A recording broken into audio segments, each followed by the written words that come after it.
Well, hello everybody. My name is Luke Sherran, and this is episode 10 of the Strive Mindset podcast. Now, first of all, apologies. There has been a bit of hiatus, but there was a very busy end to 2018, and then with Christmas and New Year, it has just taken a while to get everything back on track. But we are now up and running again. Now, for anyone new to the podcast, the Strive Mindset is all about personal development and self-improvement, and constantly trying or striving to be better, whether that is within health, fitness, business, or anything else. And following the Kaizen approach of continuous change, so making small, incremental, daily changes to work towards a bigger goal, essentially striving to be 1% better every single day. Now, today I am joined by Finn Christo. Finn is a world record holder. He is a TED speaker. And in 2013, he set out to row across the Atlantic Ocean and raised over £250,000 for charity. So today he's going to share his story with us and give us some insights into his mindset, how he prepared himself, and how he overcame adversity during the challenge. So Finn, welcome to the podcast. Thank you very much for joining us today. Yeah, no, thanks for having me. Oh, absolute pleasure. And I hope that introduction did you some justice. So we're going to be talking about how you set out to row across the Atlantic. But before we do, I thought it would be really useful to get you to introduce yourself and, most importantly, tell us how this challenge actually kind of came about. Sure. So Finn Christo, from Manchester originally, grew up in Old Trafford. And after university, went backpacking for about 5 years, right. And then came back and started working again in Manchester area. And I started my first ecom role at a company called AO.com. Mm-hmm. And through AO, there was an application process. And the email literally just said, "Do you want to row an ocean?" And saw that email and thought, absolutely I do. Really? So that's kind of how this whole journey started. It was a sponsorship through AO. AO was in like Appliances Online? Appliances Online, that's right, it. Yeah. And that was actually the name of the boat as well. Oh, right, okay. So through that job, I managed to apply and get onto a selected group of people. Mm-hmm. And then slowly, they started to drop off. Sounds a bit sinister, that actually, until, I was selected to be the fourth crewman. Wow, fair enough. Well, that explains a lot. And so tell us a bit more about the challenge. You had to row across the Atlantic Ocean, and how was it presented to you? So it was an attempt to raise money for a great organisation in Bolton called the Bolton Lads and Girls Club. Mm-hmm. And it was to raise funds for their mentorship program, which is basically being able to match up children with difficult backgrounds or who don't necessarily have a mentor, mm-hmm. With someone who is able to give them advice, lend them a compassionate ear, and also be able to use the facilities at the club as well.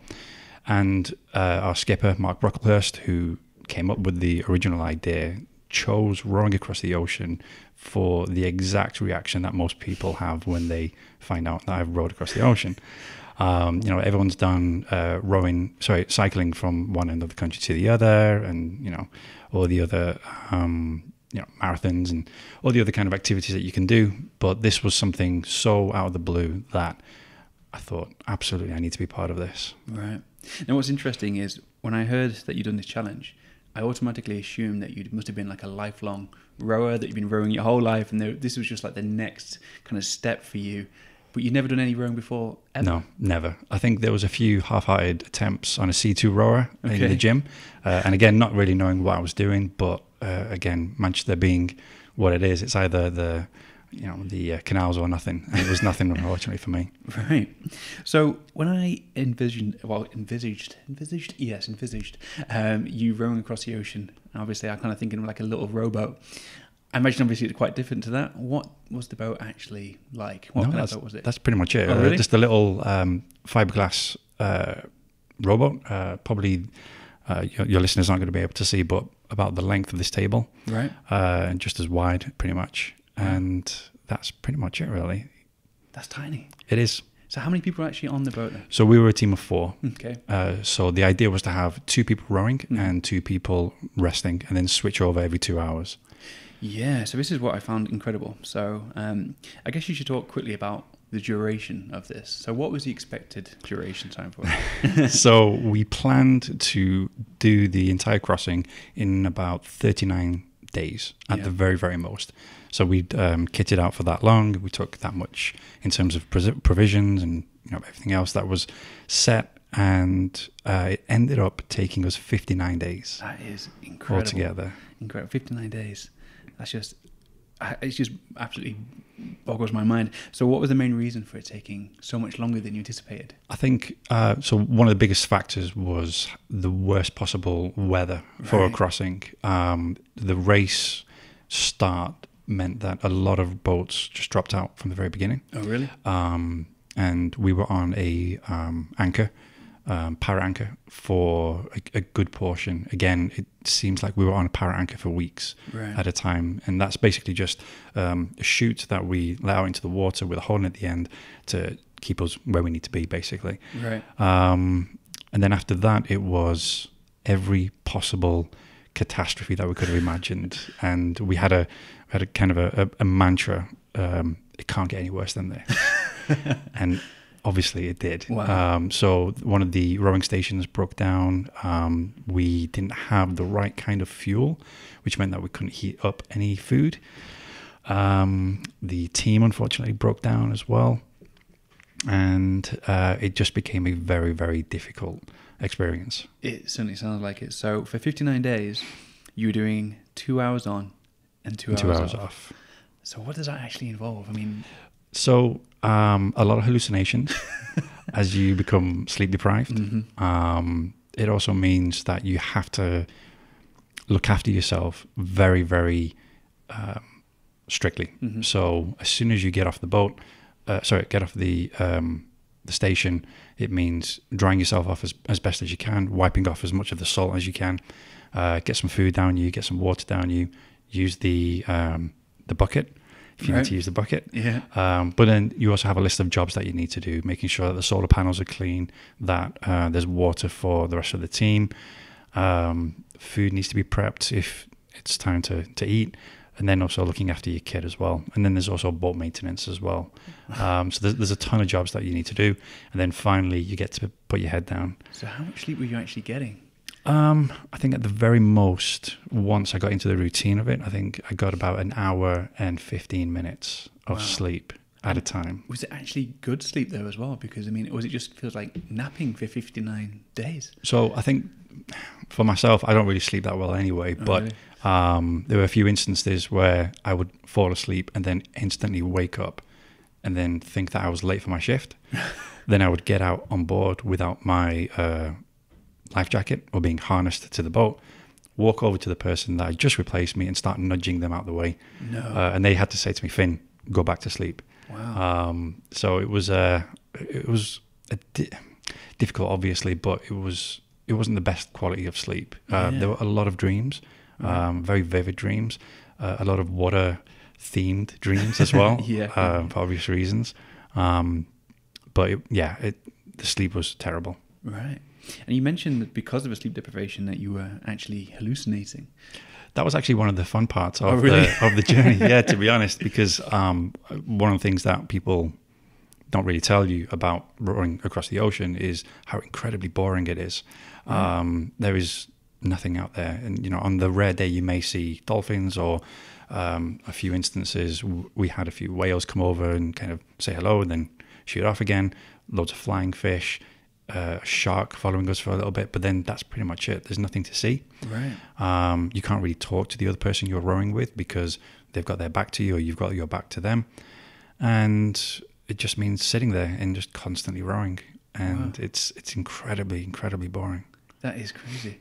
I never would have thought. I just thought it would be beautiful scenery the whole time. But yeah, I guess it's going to be the same scenery, I guess. Again and again. Yeah. So when the hallucinations actually kicked in, that was a nice little change for us, So for myself, it was a little Victorian couple who were watching me with their clipboard and kind of marking my my rowing prowess as we were going along. And I remember just kind of looking at them and kind of nodding at them, saying hello, and they ignored me. And I thought, all right, then be like that, and carried on rowing. Wow. Okay. And what about everybody else? Did everybody else talk about the hallucinations they had, or were you the only one that was affected? Genuinely, I can't remember. Oh, I think right. it was because it was such a change for everyone. We expected it to be the equivalent of kind of a lad's holiday, and some of the other videos from other people that have done it, it looks like a fantastic time, a great team bonding experience. But because of the weather, because of it being constantly cold, because of the fight that we had to have to, stay on course, it just meant, we all ended up breaking down in front of each other. Oh, really? Yeah. You say the weather, so the weather it wasn't good weather, it was bad weather. It was just possibly over the last 4 or 5 years, the worst weather for a crossing. No. So, again, some people weren't even able to get away from La Gomera, which was the island that we started off. Some people sank and had to be rescued. Really? We eventually did flip. So the boat flipped over one morning and washed myself and Mark off board. Wow. And, the boats are designed to self-right. Okay. Unfortunately, because I was stuck between the oars and wasn't able to inflate my life jacket, meant that the boat was kind of skewered into the water with my head underneath. How did you get out? I eventually remembered that I had a life jacket on and inflated it, and that seemed to do the trick. How long were you underwater for? So it's really strange. I'm sure it must have been just a few seconds, right. But it felt like I was underwater for a good 4 or 5 minutes. I started drowning to a certain extent. But it all seems to have happened in slow motion. But again, who knows? Wow. Yeah. Oh, God, it's crazy. So you talk about things like capsizing and people sinking and these kinds of things. Do you actually have any communication with anyone when you're on this boat? So we had a satellite telephone. Okay. That meant that we could call back home and also speak to our man on the ground in terms of weather updates. But because it was so incredibly expensive, it meant that we could only speak to our families, I think it was 2 minutes at a time every Sunday. Right. And that was just, so my wife at the time was pregnant. So that was basically, you okay? Baby okay? Yeah. See you in 2 weeks or see you in a week. That was, pretty much you can't really, how was your day? How's everyone else? It's just, it just seemed to be one of the most ridiculous telephone conversations I've ever had, in that it's just always constantly, are you okay? Yeah. Are you okay? Yeah. Because you don't have the time to get into the detail. Of course, yeah. So you had a pregnant wife. Yep. Oh, wow, that's great. And how far pregnant was she? So she was, I think, I'm going to get this wrong now, and I'm going to get in trouble for it. But I think she was about 1 to 2 months pregnant at the time. So she wasn't showing. Yeah. And then when I actually got back, she's very pregnant. Yeah. So that was a bit of a surprise. Yeah. So you may have actually planned this purposely then, to try and avoid some of the... Well, we had one of the most just morbid conversations, in that if I didn't come back from the ocean, my son or daughter would, continue the family line. And then we had this conversation and then just stopped and looked at each other and we were like, what the hell are we talking about? So, but no, obviously got back and, it was just great to be back in time. Yeah, I bet. Yeah, God. Well, at least that explains, I guess, a lot of your motivation, I guess, when you're on the boat, when things are feeling particularly bad. I guess that's must be something that you used to think about. It was, because you've got so much time on your hands, you can get quite engrossed in your own thoughts. And thinking about, what was waiting for me back home meant just constantly telling myself, keep going. And I thought that was really important, in that obviously we were trying to raise money for the charity, and there was the whole, doing what we were doing for the sake of doing it as well. But there was also, just getting back to see my wife and our unborn baby kind of thing as well. So that was a constant push. Yeah, definitely. Personally, what I've noticed for myself is that my mind's always busy. I'm always doing something. I'm always reading something, listening to something, whatever it may be. Got a very busy mind. So I purposely try and free up some time in the day. Normally in the morning, I'll go for a walk, have 30 minutes to myself. And within that time, I can kind of clear my thoughts, get a bit of clarity, and think about what it is I need to do. But then I've noticed that too much time, and you start thinking about things in a lot of detail. Yeah. I can only imagine what that must have been like for 59 days. It was, trying to communicate with the other people on the boat was, it only kind of happened when, something broke down or we were waiting for the weather to pass. And at that point, you've got 4 grown men, stuck in a teeny tiny cabin that's only supposed to hold 2 people. Yeah. Just talking about, wanting to get home. Yeah. Which wasn't always the best kind of, motivational topic to talk about. Yeah. But, sitting there, you listen to a lot of music, listen to a lot of audiobooks, podcasts as well. Just try and keep your mind as occupied as possible. Yeah. So what was the overall feeling on the trip? Was it like a miserable trip because it was hard, or did you enjoy it? Oh, it was absolutely miserable. Yeah, it was possibly one of the worst experiences of my life. And that's probably the first 2/3 of the journey.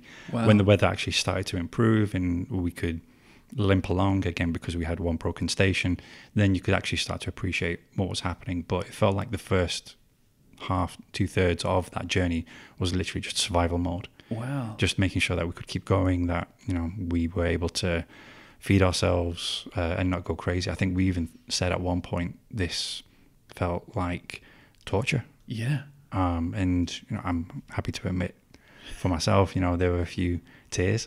Yeah. Thinking to yourself, what the hell have I got myself into? Yeah. I'm in this desolate place, and I say desolate in that you see very little. Yeah.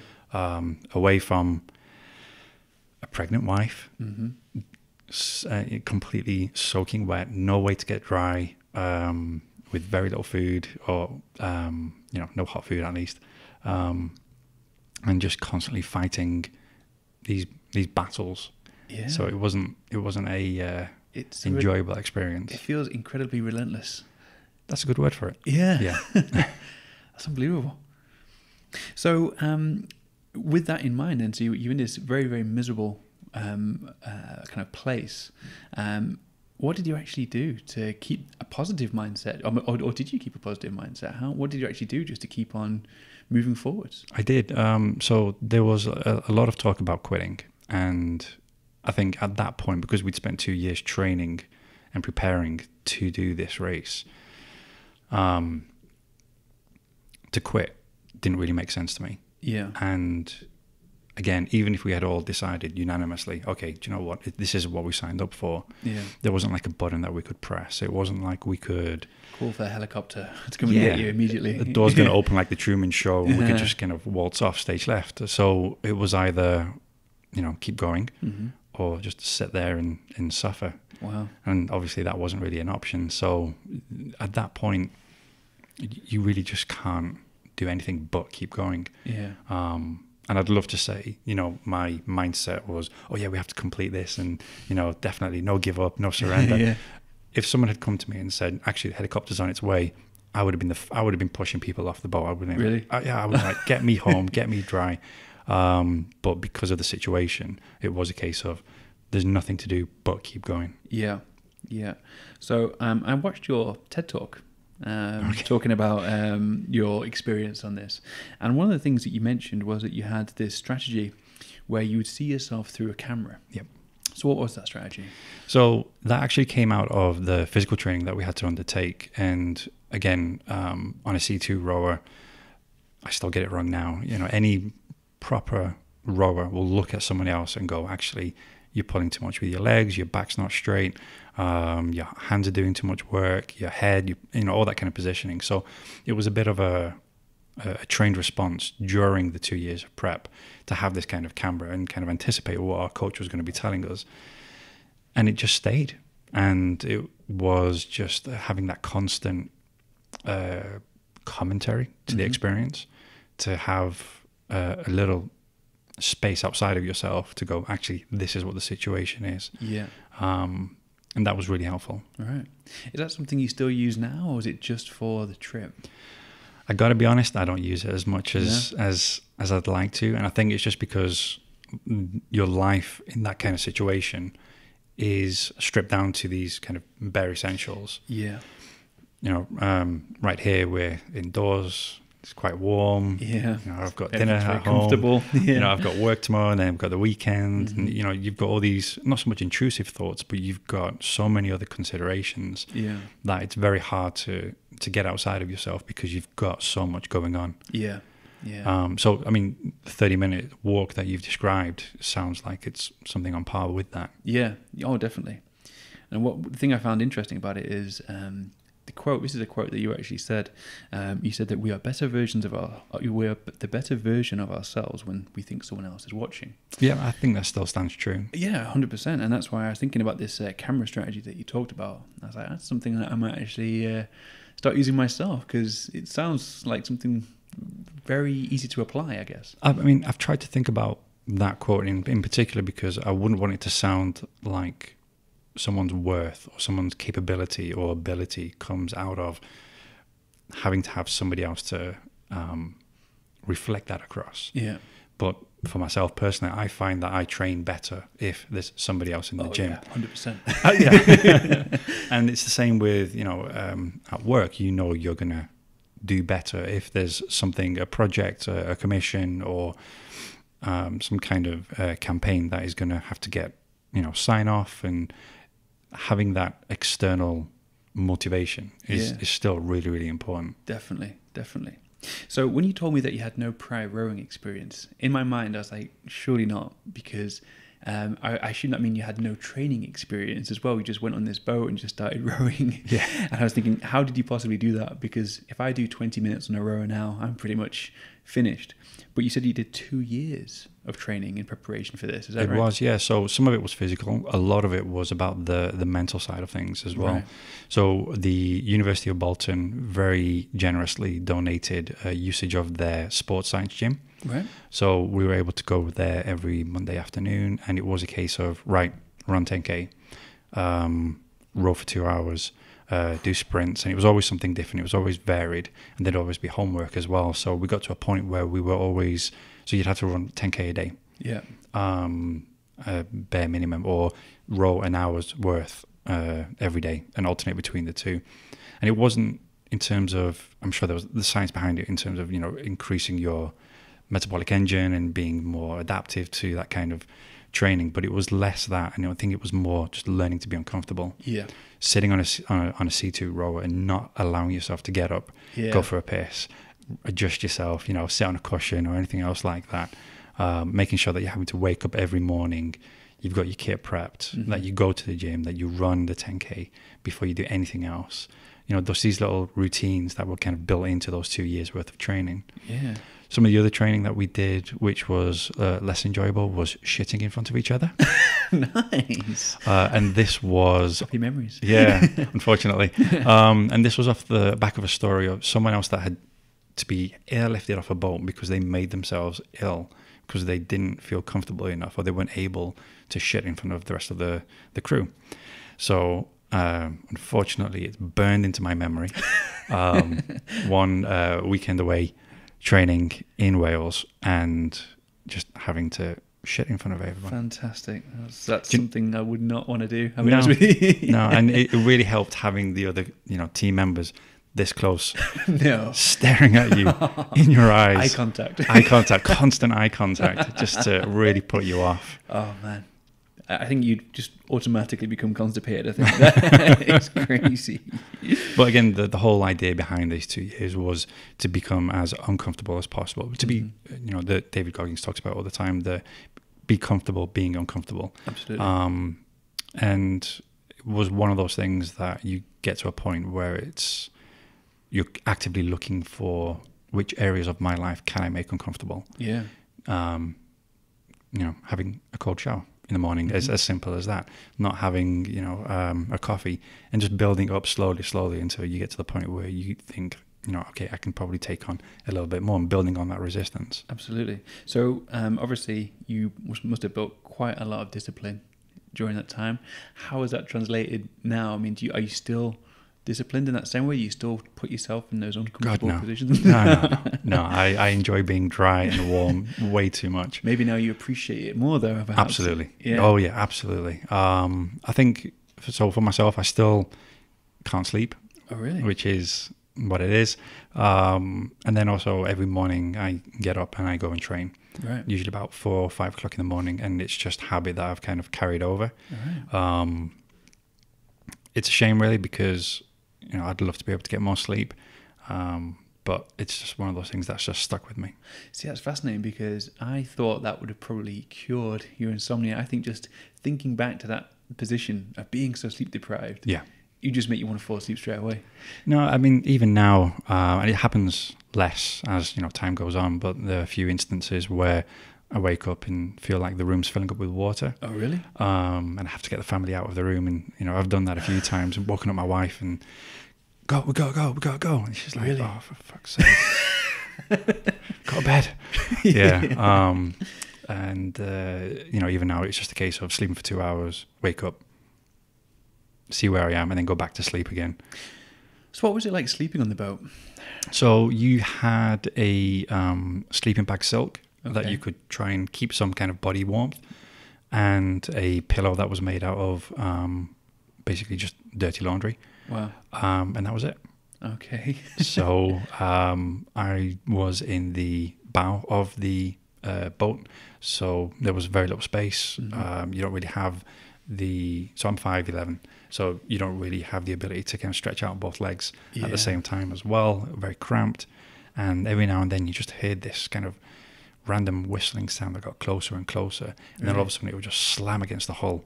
And what was it? Just waves. All right. Just waves. And it was only until about a month in that I spoke to Nick, and he said, "Do you hear that weird whistling, something hitting the hull?" And I was like, "Yeah, I do as well." And then we kind of waited to hear it again, and it was just a wave, just a random wave. Oh, that would have freaked me out so badly. It's like some weird whistling thing in the ocean. You just hear the abyss. It's like a missile. Right. You just hear it coming away, and it's a good 20-30 seconds, and then all of a sudden it just kind of hits the side of the boat.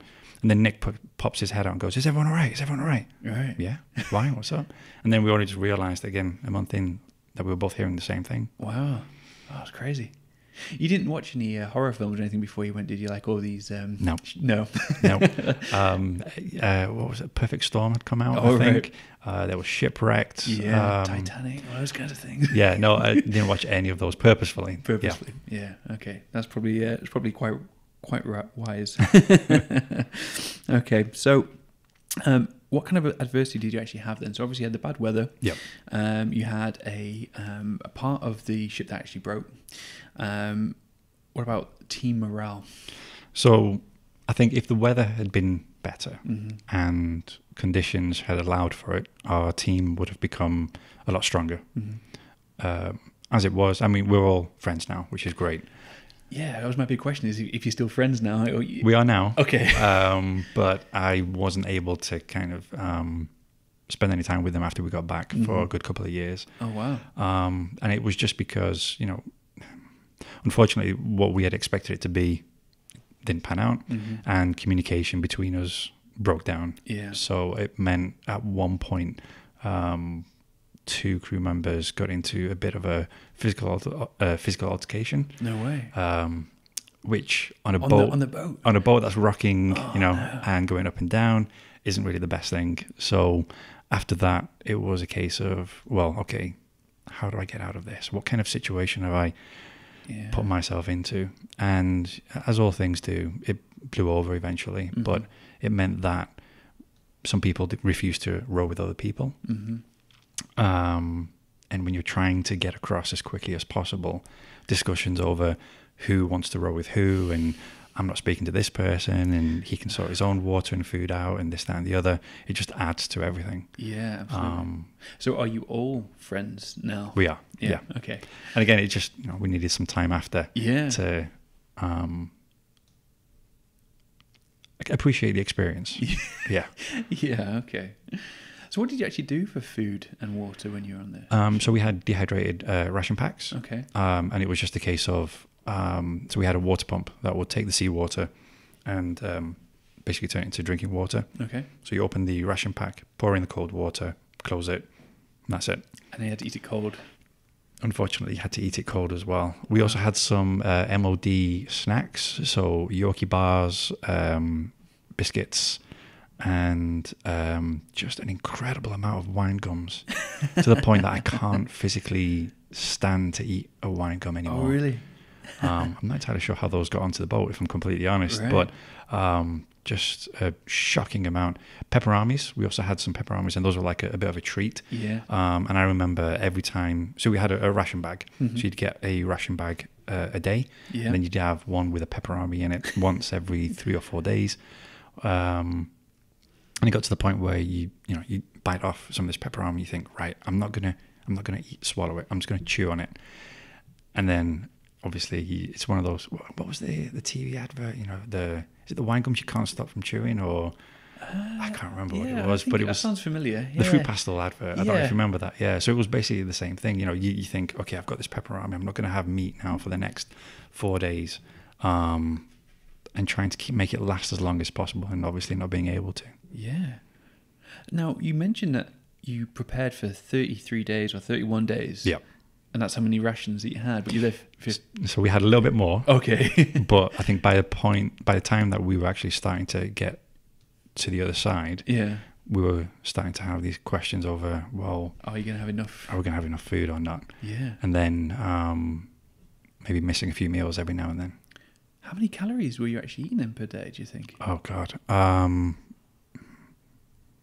5,000, 6,000, something like Right, that. okay. But how much are you actually expending with all that rowing? Oh, just, I have no idea. I'd love to say it was an X amount, but, at some points, would you even call it rowing? It's probably just moving the oars and just kind of swaying from left to right where Right. possible.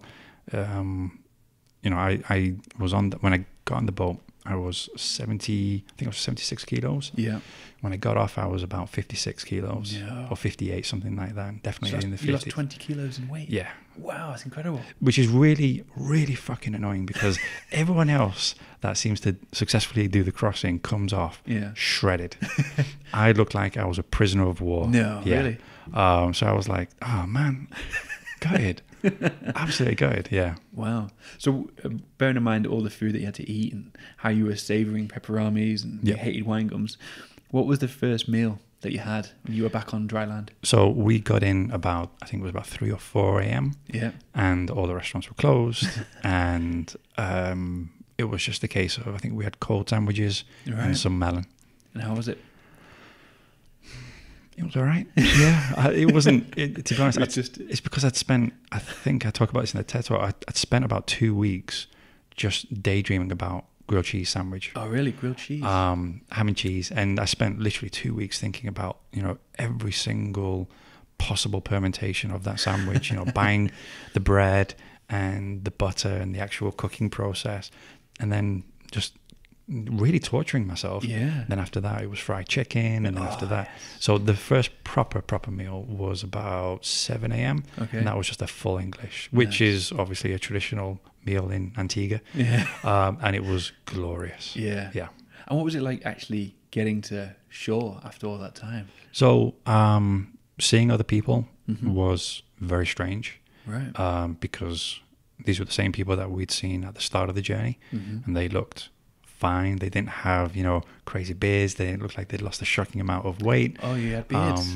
I had an amazing beard. Oh, really? Yeah, that my wife demanded I get rid of as soon as I got back. So it was strange to see these people and be like, I know these people. And as you're rowing towards Antigua, you can see these little lights on the island. You realize these are cars. Wow. And inside these cars are people. Yeah. And then actually getting to the dock and then getting off. One thing that either had been told or I didn't really remember was that at that point you have sea legs. So I wasn't able to physically walk because your body is just so attuned to kind of the motion of the waves. Yeah. So that when you're actually on dry land, I remember having to hold on to the hotel walls to be able to drag myself along because, really? and I think that lasted about 2-3 days. Yeah. Do you know what's really funny? So I hardly ever go on the ocean. Hardly Okay. ever going to sea. And when I do, it's very rare. And it'll be for like 45 minutes. So went to Turkey in summer. was on a boat for about an hour. Okay. And when I came back, I had adjusted to the sea perfectly, Great. seemingly. And then I had like seasickness on Okay. land, which lasted forever. Really? Yeah, so long. Right, I wonder if I okay. used to be like a sailor in like a past life or something. Seasickness. See, it's bizarre. I get really bad seasickness Oh, as really? well. Yeah. Did you have seasickness on the boat then? For about 3 weeks. Wow. Yeah, which was fantastic. Oh, that yeah, sucks. that really added to the experience. Yeah. Now, this is what I found fascinating. So just before we started the podcast, I was just checking the dates with you, and you started in December 2013. Yep. You obviously rode for 59 days, which took you over the Christmas and New Year period. So you were actually on this boat on Christmas Day. Tell us a little bit about it, and tell me the story. Tell everyone the story that you just told me. So it was obviously Christmas Day, and we broke out these Santa hats, and we tried to take a picture for the press. And you can find the picture quite easily online, and we just looked like the 4 most miserable people you could imagine. And as a bit of a treat for ourselves, we opened up a can of Spam, Nice. which got absolutely demolished, and a little jar of piccalilli. And that was our Christmas meal, really. Wow, amazing. So just out of curiosity, how many grilled cheese sandwiches have you had now since you've been back? I have one a week. Absolutely, yeah. That's amazing. So you're back on dry land. You have lost 20 kilos or so in weight. What was your plan? What did you decide to do? What was next? I just wanted to get home as quickly as possible. Yeah. So I think the other guys stayed on Antigua for a little bit just to kind of enjoy the island. For myself, it was just get the hell out of here as quickly as possible. So thankfully, I'd been able to coordinate with my family and work to be able to get the plane ticket for just, I think it was like a day after we landed. Right. I think it was literally the day after, if I'm completely honest. And it was just the most demotivating plane journey because it took all of, 12 hours to go over what had taken us 59 days kind of thing. Got back to London and just still freaking out at other people. Really? Trees was a big one for me. Just seeing trees, these stationary objects that aren't moving and are just constantly there. It was just really strange. And, I still had the beard and was severely underweight and sleep deprived. So I was freaking out everybody else on the plane and in the airport as well. So it took some time to get used to things. Yeah, definitely. And so you back home to your wife. Yep. She sees the beard and how much weight you've lost. What was her reaction when she first saw you? I think her exact words were, "Oh God." And I think those were my words as well, actually, because she obviously was now showing, I guess. 4 or 5 months pregnant now as well. So it was great to kind of be back, but at the same time, we were both so drastically physically changed. Yeah. There was an element of who is this person? Yeah. And it's hard to kind of ask what was it like, because all of a sudden it's over, it's done. Yeah. And you've gone through hell for, I sound melodramatic, you've gone through a very difficult, experience for such a long time. And then all of a sudden you're in a chauffeured car driving back to Manchester with a Costa coffee and your wife next to you. And you think, I don't know how I can impart how difficult it was, how horrendous it was. Yeah. Yeah. Wow. And so what was it like going back to work? Did you get a hero's welcome, I guess? This was the first thing. Yeah, they were incredibly welcoming, and because they'd been constantly sponsoring us and cheering us on as well. I did find it really difficult, if I'm completely honest. I don't work there now, so it's fine. But just being indoors was really hard. Being surrounded by so many people, so much noise.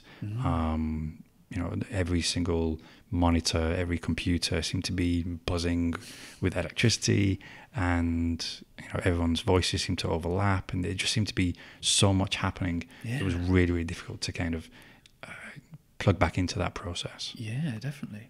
And how long did it take before you started almost like getting back into work again? Did you arrive at your desk and say, "Oh, here's all these jobs that we have for you," or how was it? I think I got 2 to 3 weeks off, Right. basically just to recover. And at that point, I was more than ready to come back to work. Right. Yeah. Okay. Well, that sounds pretty good, especially from their point of view. When you were on the boat, did you encounter like any kind of sea life, so to speak? Yeah, so at nighttime there were flying fish.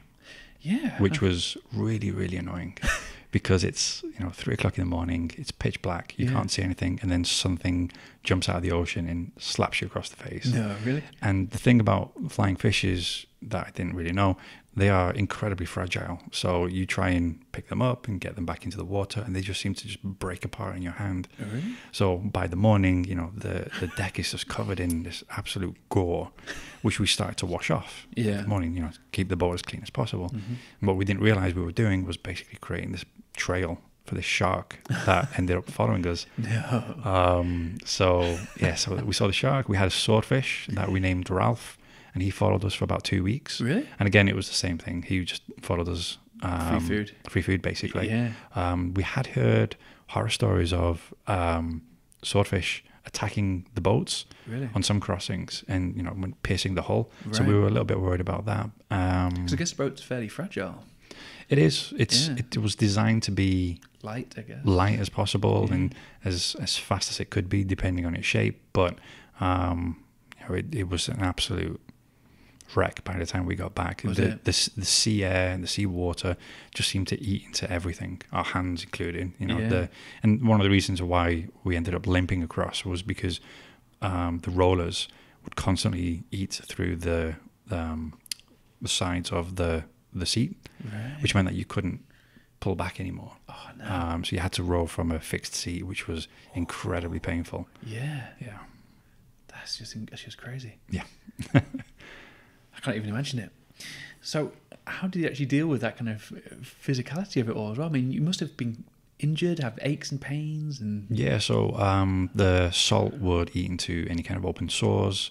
Because you're sitting down for so long, it meant that you'd have open sores on your ass. Yeah. Lots of chafing and stuff. Lots of chafing to the point that, your ball sack is just on fire. That's not what you want for 59 days. Well, I actually started rationing out. We all had talcum powder, right. And it was an absolute godsend. Yeah. But you start to run out. Yeah. And then start to panic because you think, fuck, I don't want to get a week out from Antigua, run out of talcum powder. No. What else was there? There was the hands, obviously. Did you get any injuries from pulled muscles or aches and pains? I think because of everything that happened, because it was just constantly on from the start, mm-hmm. You didn't really get any aches or pains. It was just constantly happening. Yeah. And I think at one point where we just had to stay on the power anchor for about 2 or 3 days. Yeah. Because your body starts to go, okay, we can rest a little bit now. I had possibly the worst DOMs of my life across my back. Yeah. And which tells you how badly I was rowing. That was pretty much it, really. Broke my toe when I got washed off board. When the boat flipped. Really? That's only because I was in the seat, thankfully, when I got knocked off. That's pretty much it, really. And how do you deal with your toe? You just let it sort itself out? Or? Yeah, there's not really much you can do with a broken toe. Yeah. Wow, that's crazy. All right, okay. And so rowing now, do you do any rowing anymore? No. I purposely avoid any kind of rowing. What about at the gym? No interest in it whatsoever. I mean, I'd love to do it again. I would genuinely love to do it again and do it in a way that would be much more enjoyable. Mm-hmm. But I think the biggest learning for me when I was out there was, what the hell are you doing? You've got a family. Yeah. And that was just my wife with our unborn kid. I've got 2 kids now. Yeah. And I can't bear to be away from them, even on a business trip when I'm down in London for 1 or 2 days. Yeah. So to be away for that amount of time is going to be really difficult. My big worry right now is if my daughter grows up and goes, "Hey, Dad, I want to do that." Oh God. So it's just one of those things. I do miss the ocean. Mm-hmm. Genuinely miss being on the ocean still to this day. Mm-hmm. It's one of the things that I think about at least once a day. Really? Absolutely. Right. And I've spoken to a few other rowers as well, and they feel it as well, just this constant pull to get back. Really? But, I've got a job, got kids, got family to look after, so I don't know when I'll be able to go back, if ever. Right. That's crazy. And if your daughter genuinely wants to do this one day, what would you say to her? No. I don't know. It's, I think one of the things about doing stuff like this is how much you learn about yourself. And if she genuinely does want to do it for the right reasons, you know, I wouldn't be able to stop her. Yeah, that's crazy. So, okay, that's really interesting. And like you said in your TED Talk, you said that you believe that anyone could do this challenge. Absolutely. You really believe that? Yeah, absolutely. I'm not convinced that I could. Really? Why is that? It's the duration of it. I think it's like the word we said before was relentlessness. Okay. The 2 hours on, 2 hours off. Yeah. 50. I mean, okay, if someone held a gun to my head, I probably could maybe do it, but to find the motivation to even want to do it, it's just incredible. I don't know. I mean, it's one of those things where people say that motivation is fleeting. You know, it's the thing that gets you started. But I think this is why I think anyone would be able to do this, is once you've got the motivation to get you started, then you switch it to your priorities. You put, you know, what you want to achieve between you and the ocean. Yeah. And nothing can stop you. I genuinely believe that. It sounds so corny saying it now. No, it sounds really good. But it is one of those things where, you know, for me, it was a wife and an unborn baby between me and an ocean, so I had to get across. Yeah. And that's why I believe anyone, you know, once you've got those priorities in place, can do anything. And again, I know how incredibly corny that sounds, but I do genuinely believe it. Yeah, well, that is actually really good motivation. But that kind of situation would have made me not want to do it in the first instance. Right, but I guess, okay. of course, you had 2 years of training and planning and everything else to go with it. So, yeah, interesting. So you were back, you were 20 kilograms lighter. How did you put the weight back on? So my best friend, Greg, decided to take me to the gym. Okay. And said, well, first thing we're going to do, because you've not used your legs in 59 days, we're going to get you squatting. Yeah. So just the bar. I think I got to rep 6 when I started spasming and almost fell over. So really? It was literally just starting again from scratch. So focusing on the Olympic lifts, obviously eating anything and everything that I could find. And I made my, you know, shopping list of food that I wanted and just worked through it again and again and again. So it was basically that, really, more than anything else. I think I've been able to really focus more now. Yeah, I train just for the sake of training right now. I don't have another, you know, big event coming up other than the London Marathon this year. You did a marathon this year? Yeah. So again, that's just kind of, I need something to train towards. Yeah, you need a goal. Absolutely. Yeah. And it's the routine that comes with it as well. You know, packing, prepping, measuring, you know, all that kind of stuff that just comes with training. Definitely. Some people seem to be able to have this kind of lifestyle approach to training and diet, which I really admire. And I do think it's a good way to live if you can do it that way. Sure. But what I've always needed is regimented structure and a goal. Otherwise, I just kind of waver too much. Yeah. So I need that goal. I need that structure.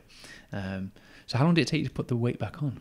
I mean, are you the same weight now? So I'm about 78 kilos so right now. You're a little bit heavier now than a you little originally bit. were. Yeah.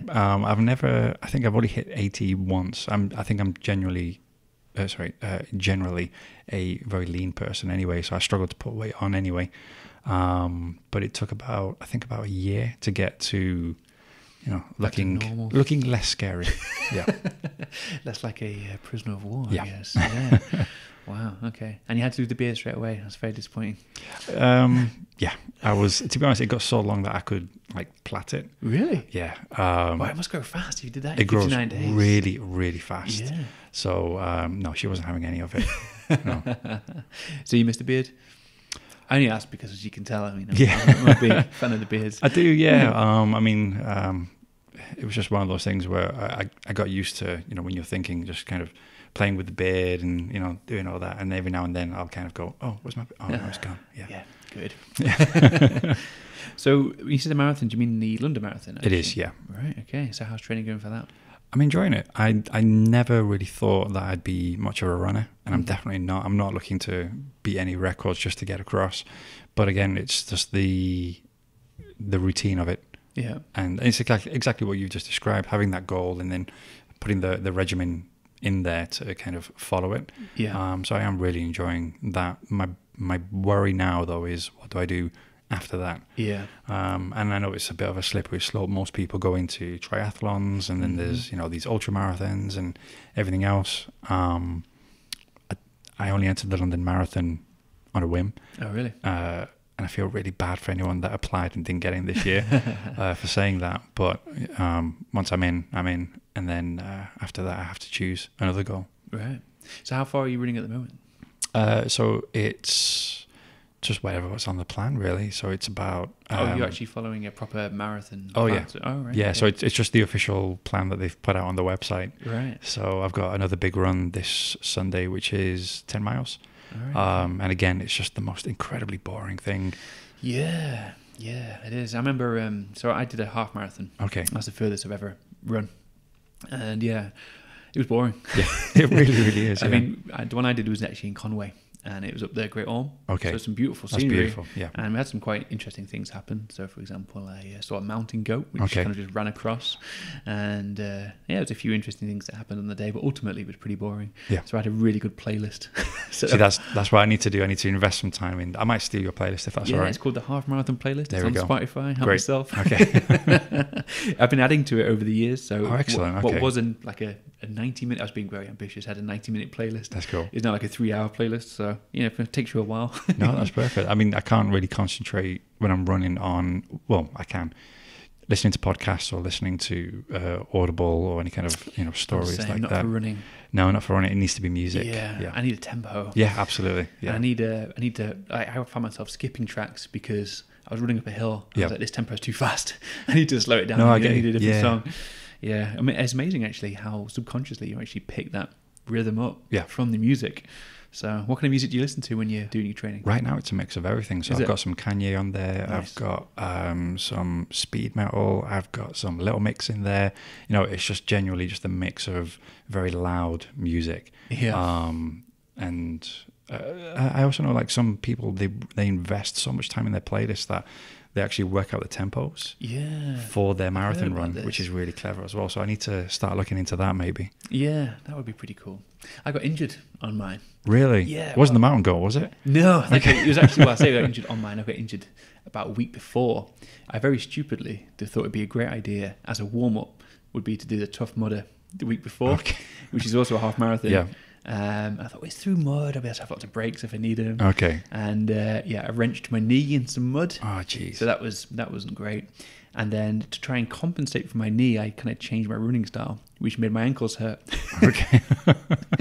So on the actual day, I'd taken painkillers. I had like wraps on my ankles, wraps on my knees. Wow. And everyone was saying, whatever you do, don't run.